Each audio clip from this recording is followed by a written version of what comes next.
আমরা দৈনন্দিন জীবনে চলাফেরায় রাস্তাঘাটে বিশেষ করে পুরুষরা অনেক সময় অনেক সমস্যার সম্মুখীন হই।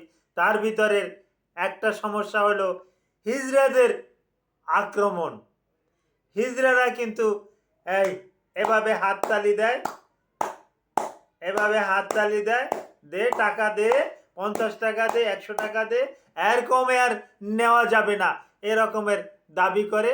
না দিলে তারা বিভিন্ন রকমের গালিগালাজ করে, অঙ্গভঙ্গি দৃষ্টির একটু পরিবর্তন করে, বিভিন্ন রকমের হেয়পূর্ণ করে। বিশেষ করে বিভিন্ন জংশনে, তারপরে টার্মিনালে এদের আনাগোনা বেশি দেখা যায়। আর এরা ওই বিশেষ কৌশলে মানুষের থেকে জোর করে অনকাঞ্চব হাইজ্যাকারদের মতন সে টাকা ছিনিয়ে নেয়। এটাই হিজড়াদের কাজ। কিন্তু হিজড়ারা কি আমাদের সমাজের অভিশপ্ত? এই ব্যাপারগুলো নিয়ে একটু আলোচনা করব। আসসালামু আলাইকুম রহমতুল্লাহি ওবারাকাতুহু। আমি ডাক্তার মীর শহীদুল ইসলাম। আমার চেম্বার শুভেচ্ছা 255, ঐতিহ্যবাহী শেখঘাট, সিলেট। গুগলে গিয়ে ডাক্তার মীর শহীদুল ইসলাম কথাটি লিখে সার্চ দিলে আপনি আমার সম্পর্কে বিস্তারিত তথ্য পেয়ে যাবেন। দর্শক শ্রোতা, আলোচনা করব হিজড়াদের নিয়ে। আসলে হিজড়া মূলত এটা কি? আমরা চিকিৎসকরা, চিকিৎসা বিজ্ঞানে এটা হেমোপোলাইট বলি। হিজড়াদের চিকিৎসা বিজ্ঞানের নাম হেমোপোলাইট। আরও অনেক নাম আছে, বাইসেক্সুয়াল, শিমেল। এখন এটা কেন হচ্ছে? এটা সৃষ্টিকর্তা প্রদত্ত।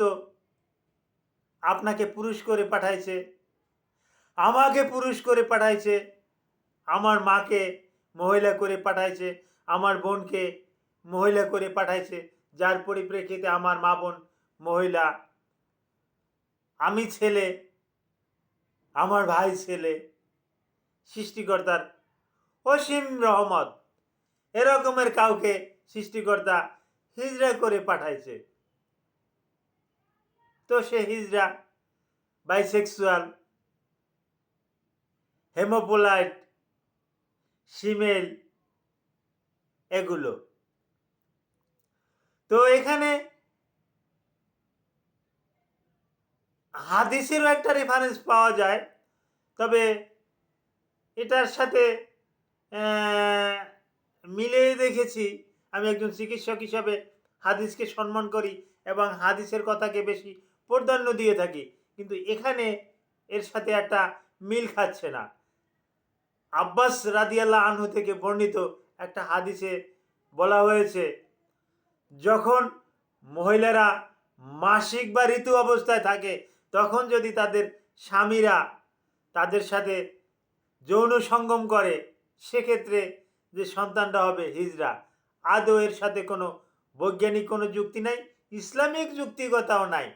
কারণ ওই সময় কয়েকদিন পরে তো ওভুলেশন হবে, তো ওখানে যদি স্পাম যায়ও ওটা তো বেরিয়ে আসবে। সুতরাং এই হাদিসটার উপরে একটা আমল করা যাচ্ছে না এবং এই হাদিসটা সহিও না। সুতরাং এই হাদিসের উপরে আমরা আমল করতে পারি না। এটা সৃষ্টিকর্তা প্রদত্ত। আল্লাহ চেয়েছে তাকে হিজড়া বানাবেন, আল্লাহ চেয়েছে তাকে হেমোপোলাইট বানাবেন, আল্লাহ চেয়েছে তাকে শিমেল বানাবেন, তো সে শিমেল হয়ে গেছে।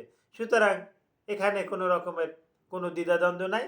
তো হ্যাঁ, হিজড়া, শিমেল এ সম্পর্কে কিছু গুরুত্বপূর্ণ তথ্য, আরও বেশ কিছু গুরুত্বপূর্ণ তথ্য আছে যা এই ভিডিওতে আমি শেয়ার করতে পারলাম না। তো হিজড়া বা শিমেল নিয়ে আমি মোটামুটি একটা কাজও করি। তো এ ব্যাপারে যদি আপনাদের কোনো একটা তথ্য থাকে বা আপনাদের জানার জন্য কোনো আগ্রহ থাকে, ভিডিওর কমেন্ট বক্সে কমেন্ট করবেন। আমি হিজড়াদের উপরে আপনাদের ওই কমেন্টের রিপ্লাই দেওয়ার চেষ্টা করব। তো হিজড়ারা আমাদের পরিবারেরই একটা অংশ। আমাদের কারো না কারো ঘর থেকেই ও বেরিয়েছে।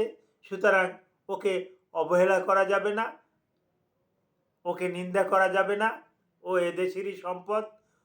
ওকে কাজে খাটিয়ে কি করা যায়, এটা ঊর্ধ্বতন কর্তৃপক্ষের কাছে আমার আবেদন। Thank you all.